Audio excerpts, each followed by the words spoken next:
Hi, I'm Joe Crea. I'm a member of USGBC's Marketing and Communications Department, and I'm here to conduct a Platinum interview with WSP. Today we have Todd See and Alan Shepard. Thank you both for joining us. Wanted to talk to you both a little bit about WSP's commitment to sustainability. Thanks for inviting us today, Joe.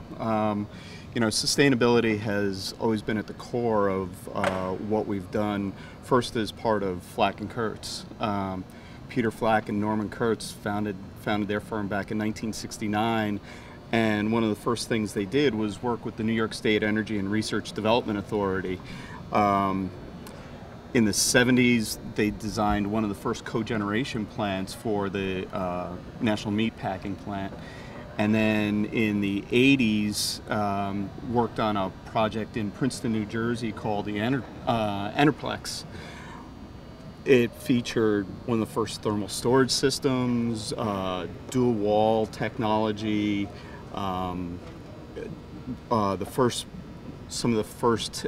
daylighting designs. Really interesting kind of stuff, kind of groundbreaking at its time. And then in the 90s, we were originally one of the founding members of the USGBC.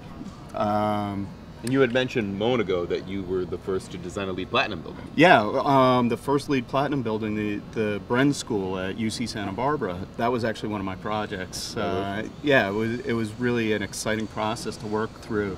And different than what we have today. The whole industry is much more mature, much more geared towards the idea of building sustainable buildings and working together across the industry to do really great things. Alan, I would like to ask you how WSP has embraced sustainability.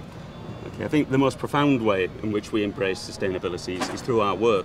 Now, we continually strive to push the boundaries of sustainable design and what is possible. I lead WSP's high-performance building group, Built Ecology, and the scope of the service that we provide is to bring the latest techniques, analytical techniques, to sustainable design. And I think an excellent example of that is the Conrad N. Hilton Foundation. There's an image of it behind us on the screen. This is a LEED Platinum project, recently completed. And it's net energy positive, so it generates more energy over the course of the year than it actually consumes. It's got a whole host of innovative design features. The building itself actually acts as the environmental control machine. Rather than relying on HVAC systems, the building is inherently self-regulating of its internal environment. It incorporates daylight harvesting, solar control, solar shading, and a really innovative passive downdraft ventilation system. And this draws from Middle Eastern vernacular architecture to capture prevailing winds, channel it into the building, and ventilate the interior. And it's also the passive downdraft aspect. It's able to condition the building's interior without the use of fans. So a really remarkable building. How have the occupants responded to the building? Very positively. It's taken a while to go through the measurement and verification phase to make sure all of these unique components are working correctly. But everything is now honed in, and the people really like the space. It's got 100% outdoor air ventilation. There's no recirculation of contaminants, and so it's a very healthy and productive environment. Great. WSP also specializes in knowledge sharing campaigns. I was wondering if either of you could elaborate a little bit more on that. Sure. You know, over the past few years, we've had a campaign that we call Future Cities. You know, understanding that half of the world's population lives in cities today, and that number is going to grow to 75% by 2050. Our goal has really been, how do you improve the environment, not just in individual spaces or individual buildings, but how do you develop sustainable cities? So going forward, there's a much lower impact on the earth than we're seeing today. How do you even begin to have that conversation about what is a sustainable city, and how do you even begin to implement strategies and techniques?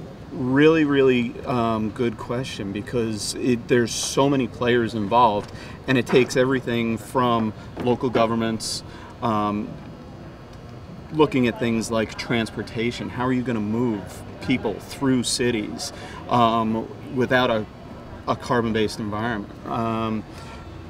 and even to urban farming. And you know, the other lines within WSP, the transportation group, our energy and environment group, are all part of this conversation. So, you know, Alan and I are part of the buildings group, but it's not just a buildings question. It really encompasses everything that we do within WSP. Alan, Todd was just talking about sustainable cities. I wanted to collect your thoughts about how WSP is sort of working to advance sustainable cities. Right, yeah, just to follow on from what Todd was saying there, I think the traditional approach to design of cities has been a siloed one, where there is individual engineering specialisms that deal with transportation and buildings and so on. And at WSP, we possess all of those engineering skills in a single company, and we can bring an integrated, interdisciplinary design approach. And really the key to all of this is to find those synergies between those disciplines where we can enhance performance for lower cost. Right. Is that a challenge for majority of cities, domestic or international? I think it applies to all cities. You know, there's a great deal of energy that goes into water distribution, and of course that's linked into power systems and so on. You've got, you know, the whole of Europe and its aging cities and infrastructure, and then the new economies and new cities, China and India, and those burgeoning economies are all really important, because those are going to be the major energy consumers in the world going forward. So how do we make those better places to live in the future? Well, you know, you raised a point about Europe, and the bulk of the building stock in Europe are existing buildings. Right. You know, how does that get integrated into this new philosophy?